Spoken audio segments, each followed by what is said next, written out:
What's up? Hi. So, time for another proper essay thing I've done. This is kind of a longer one. The history of the rising sun, aka the history of the folk song The House of the Rising Sun, and what it means, some different origin stories, as well as some of the different people who've covered over the years that you may not know about. And first, we have to start out with the good old. It's like Coke, and I swear, it's not alcohol. Okay, I got it from Rural King. Other than that, let's talk about House of the Rising Sun. Cheers to that. As we know, the House of the Rising Sun is kind of a monumental song in American folk music and just music in general, especially music of the 20th century. It's definitely a staple of the folk genre specifically. It has been for a very long time, but it does apply to things like rock later on, and pop too, and folk rock. And honestly, I've been extremely fascinated by this song, and I've been drawn towards it ever since I first heard it when I was little. I remember thinking I could write a story out of this, and I guess that's kind of the point. And I couldn't imagine that there are certain people that wouldn't be intrigued by a song like this. It's just, I'm such a geek for lyrics, and I'm such a geek for music in general, that stuff like this fascinates me. And the origin of this song, I thought, would be good to start on. If I ever do any more folk songs or origin stories of certain songs, then this is probably my favorite almost of all time. The haunting lyrics, often backed by that kind of repeating 4-chord riff, it's pretty iconic, really. Rising Sun has been covered by a massive amount of acts over the years, although it was popularized mainly by The Animals in the British invasion. And no doubt, The Animals made the song their own for sure, as most artists after them used The Animals version as a sort of basis for their new version, which is interesting. I think The Animals kind of made it a staple of pop culture, not just folk culture, Still, there have been many covers after The Animals, and there were many before it, and I think we should take a look at what is behind this great song. In this video, I intend to share a little bit of info that I found, what the song may mean, other covers, and the possible origin of the song, or some certain origin stories, because it's a folk song, there's probably no actual origin. Like many folk songs, as I said before, the origin is either disputed or unknown. So we can't be completely or definitively sure of the song's origin, though the first recorded version of the song is by Clarence Ashley in 1933. Was under the title of Rising Sun Blues. Ashley stated that he'd apparently learned it from his grandfather. See, that's just speculation, right? And this suggests that the song at least goes back to the 1800s. So yeah, grandfather at that time, maybe if you're like 60 and recording it, it would be like the 1870s or something like that, right? It was said also that miners may have known the song in the early 1900s, so that's what led it to be writing down, similar to like in a cavern, in a canyon, excavating for a mine, like that, like stuff like that, right? But the first published, definitive written down version of the song was published in Adventure magazine in 1925, and it was written by Robert Winslow Gordon, so that's interesting. This was the first written down version we know of, so I think that's kind of an important staple to have when you're talking about such a monumental song for history and pop culture, and mostly the folk genre, right? There have been comparisons to old ballads dating back to the 1600s or so. Also, the song is compared to another folk song called Matty Groves, as well as one called The Greensleeves, which I did listen to a piano rendition of it with no lyrics, and the chord progression did sound similar, although I didn't actually look up the chords to Greensleeves. There have also been suggestions that Rising Sun may be of French origins because of the Rising Sun imagery, because of the Sun King, Louis XIV, and that's when that imagery kind of originated. Originally. Oh, wow, Ellie, originally. And it would make sense, because a lot of people say the song, or maybe the tradition, was brought by French people, or people brought it over from France, or songs or tunes to it, so that eventually it became House of the Rising Sun. But if it did originate in New Orleans, then that would mean that it could definitely easily be a French origin, because everyone knows Louisiana was colonized by the French. I mean, New Orleans itself is a French name, and some even say that some of the certain origins or the sounds of the song dated even before New Orleans. So, New Orleans was established in 1718, so it's possible. I wouldn't rule that out, but I do think mostly the song seems very 19th century staple, so I could say that the lyrics in the definitive version originated around that time.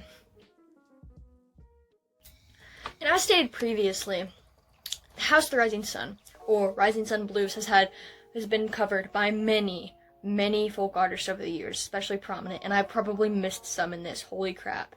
And it's so amazing that we can still go back and find this. The first recorded version of the song, like I said, was by Clarence Ashley under the title of Rising Sun Blues originally. And Georgia Turner sang it in 1937. It was covered by Roy Acuff in 1938. And then the iconic Woody Guthrie, This Land Is Your Land, This Land Is My Land, 1940. Lead Belly, whom you may also know from, he was the originator of Where Did You Sleep Last Night, I'm pretty sure, and also a very early folk icon. He covered it, and actually he covered it twice, once in 1944 and another time in 1948. The Weavers covered the song. Completely sure if it was the late 40s or 50s. At least I couldn't find any complete definitive source on that, because it is not the most known. Pete Seeger, another notable person in the folk Pete Seeger, another notable person in the folk scene, covered it in 1958, and 2 later, Joan Baez it on her debut album. It was probably one of the most so far distinct versions that you could hear because she has such an iconic voice. A year or 2 later, Bob Dylan also covered it on his first album. During what we would call his phase of, he wanted to be like Woody Guthrie, which is true, and this isn't a diss because he says it himself. There's an interesting story behind this particular version. If you've ever seen the documentary No Direction Home, if you're a Dylan fan, then you'll probably know about this. Dylan heard his rendition of the song House of the Rising Sun and from another village dweller called Dave Van Ronk, and he liked his version, and from here Dylan recorded the version without asking, which, and so that got put on his album, and then he asked afterward, and so that's what happened. And then Van Ronk on his album, and Van Ronk was accused of copying Dylan, but then ironically, the Animals song came out 2 years later and didn't play it live either now because everyone was going to accuse them of copying the Animals version, which is quite interesting to me. Anyways, now for the moment we've all been waiting for, the Animals version. The Animals apparently recorded their version of the House of the Rising Sun in one take in February 1964. It went #1 in the UK and the US.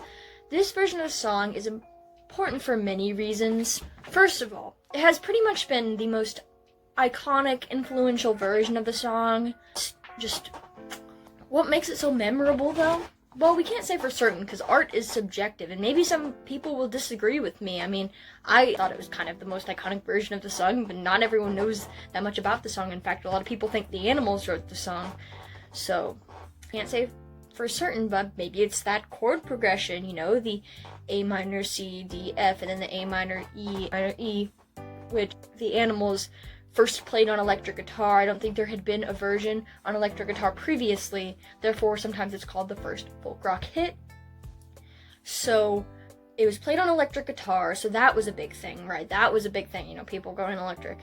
And this folk sound with electric guitar and everything, and then there's that organ that, organs are usually associated with kind of a dark theme and that kind of aesthetic, so when you mix the two and you have Eric Burdon's vocals, for a guy so young even at the time, you have these deep, kind of bitter almost vocals.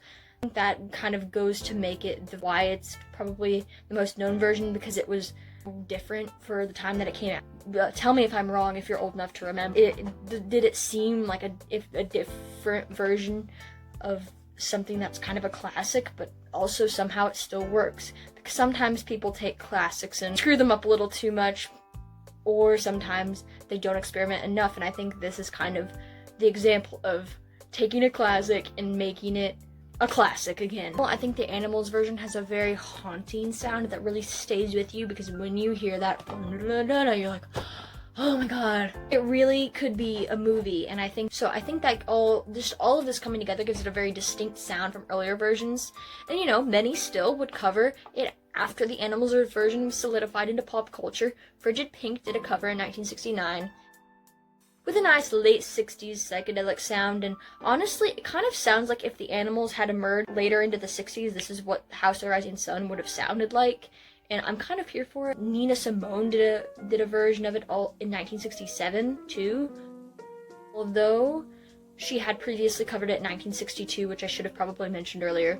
Throughout the 70s, other acts would cover it. Jody Miller covered it in 1973. Band Geordie covered it in 1974. You know, Brian Johnson from AC/DC was in. Dolly Parton did a cover in 1981. And even Spanish and French, which is very fascinating to me. And there were some covers up to the 2000s, although not as many I could find in the 90s or anything. The Be Good Tanyas did a version on their 2003 album. Recently, Five Finger Death Punch, of nu metal band, and a lot of people look back on nu metal now and they cringe, but honestly, I kind of grew up listening to it because my dad always has it playing, so I have a soft spot for like that, like Linkin Park and System of a Down, even some Five Finger Death Punch sometimes, I suppose. Even Alt J did like kind of a chilled out version of it. I think was probably one of the stranger, more experimental versions I've heard of it till now in any sort of more recent cover. They do just very chilled out. If you don't know who Alt J is, they're most famous a song called Breeze Blocks, as well as like Left Hand Free, right? So there of course have been many other takes on the song. These are just some of the basics. Now that we've looked at all of the versions, what's the song even mean, you know? Does it mean anything at all? Well, I'll give you some interpretations of the song that there have been over the years, and I will also give you maybe some of my thoughts on these different interpretations. Give me your interpretation on maybe different versions or your favorite version. Just tell me, you know. Talk. I'm here to talk. The lyrics are usually changed around in some way in almost every rendition. Everyone wants to kind of make it their own, and I think that's good because there aren't a lot of songs that they don't just straight up copy each other, because sometimes you don't have to abide by any rule because no one actually originated the song. You know, it is harder to find a kind of meaning in a song that has so many different lyrics and so many different versions of it. And I'm not going to go through like every version and every lyric in every version because that would be insane. I will link down below all of the old ones and all the way leading up in chronological order to the new ones. If you really want to do that, if you've been hearing some of the older versions or even some new versions, then I've created a playlist. We can get like some main messages from songs, and there are like 3 different points of view you can get the song from. Original lyrics written down in 1925 in Adventure magazine. The lyrics go thus: there is a house in New Orleans, it's called the Rising Sun. It's been the ruin of many poor girl, great God and I for one. If I had listened to what my mother said, I'd be at home today, but I was a young and foolish girl, let around me lead me astray. Oh mother, mother, tell me why you treat that rounder cold. I'd rather be that round wife than to wear your crown of gold. Now tell my sister in Baltimore not to do what I have done, to shun that house in New Orleans, it's called the Rising Sun. There's a drunk, basically, so that makes sense. Version is in the point of view of a woman. In a lot of the versions that mention a poor girl living in sin and misery, led a lot of people to believe that, or rather later versions could be interpreted this way, not particularly this one, and I'll say why in a minute. Later versions could be interpreted as it being about prostitution when it's in, say, a woman's point of view, because she has to go back because she's either destitute and she has to resign herself to it, but she's warning, like, don't do that, don't go back to the brothel, you know. I think that could make a lot of sense. Actually, for a while, it was legalized in New Orleans, I think in the late 1800s. So that's interesting. I do think that is a valid interpretation. Can't say I see it much in this first version, but I can see it in some of the early folk on blues versions. This publication seems to be more about a man that leads a woman down a wrong path, or kind of he's a drunk, right? So you don't want to love that, right? And her mother disapproving. She seems to be both defending this rounder and warning about him, and she warns her sister not to go down the same path that she did, marrying kind of a drunk. A lot of versions that are in the female point of view mentioned a man gambling, also sometimes called the woman's sweetheart. So if this song does not have to do with a brothel, it could be about a relationship in ruins because of gambling or drunkenness. And warning the listeners, when this song is from the point of view of a man, it is either a father being the gambling man, or the man himself singing, or even woman who's singing in the point of view of a man, saying, I'm the gambling man, don't be like me, right? Father is the gambling man, for example, in Guthrie's version and the Animals version. And I think that is kind of a famous trope. But then the point of view of a woman in Joan Baez's and Bob Dylan's version, if I remember correctly. So Clarence Ashley's version was the first that I could find in a man's point of view, although there may have been earlier written down or something, or even sang before that. And he is singing, first of all, in the point of view of the gambling man, rather than the gambling man being his father, leading him down a wrong path. And it goes, there's a house in New Orleans that they call the Rising Sun, where many poor boys to destruction has gone, and me, O God, for one. Just fill the glass up to the brim, let the drinks go merrily around. We'll drink to life, rounder, poor boy, who goes from town to town. All in this world does a rambler want is a suitcase and a trunk. The only time he's satisfied is when he's on a drunk. Now, boys, don't believe what a young girl tells you, that her eyes be blue or brown, unless she's on some scaffold high saying, boys, I can't come down. I'm going back to New Orleans, for my race is almost run, to spend the rest of my wicked life beneath the rising sun. The beneath the rising sun is interesting, because it doesn't say house of the rising sun. So maybe the rising sun could be sitting under the sun rising, or something like that. Like I mentioned, later covers of the song from the man's point of view often suggest the gambler being the father, like I said, the Animals and Guthrie. When it's in perspective of the gambler's son, they could mean that he himself became a gambler like his father and are warning against it, or lived their early lives in poverty because of this drunk father, right? So overall, still a warning from or about a drunkard, a rounder, as one of the earlier versions mentioned, which is a slang for a drunk or someone who hangs around bars. Also, there has been a theory based on certain versions of the song of the mention of the ball and chain, that maybe the house is a prison. Although I wouldn't say there is much proof for this theory other than that I think that is an interesting one and could maybe be elaborated on in the future by someone. It seems that, in general, the song is kind of a warning against things like drunkenness, gambling, or brothels. The skeleton of it, when stripped down, can be used to portray so many things. And so, I find it fascinating that the basis of the lyrics make for a song that can be altered so easily. Most of the time, verse order is changed, lyrics are added or substituted, original new verses are added, and new music is added. Most of the time, this is to make the song one's own, and to play into certain interpretations of the song more than others. What stays consistent in every version are the warnings against these virtues. Quite obviously, the use of a place like the Rising Sun down in New Orleans is to put the warnings into a story that could totally be a real place. Maybe it's something people can relate to. Whatever you think that the song is about, and whatever version you like the most, we can definitely all agree that it's iconic, right? It has a big place in both the world of folk music and just general 20th century music and even music leading up to now. It may arguably be the most iconic American folk song, even if it originates from French origins. Please don't correct me on that. Along with songs like the Wabash Cannonball, which it also has a fascinating history dating back to the 19th century, or even earlier. It was definitely, as we know, a staple of the 20th century and 20th century music, early 20th century music especially. Like many old songs, the origins can't be certain, but what we can definitely be certain of is that it's one hell of a fascinating song, and The Rising Sun deserves its place in music history. Yes. I'll link my sources so you can read up on it if you're really interested, and like I said, I made a playlist of the very first version I could find to the most recent that I could find by someone who, is prominent, not just like some person on YouTube covering it. I mean like a proper band or a singer, because if I went through every person singing it on YouTube, it would probably take days, right?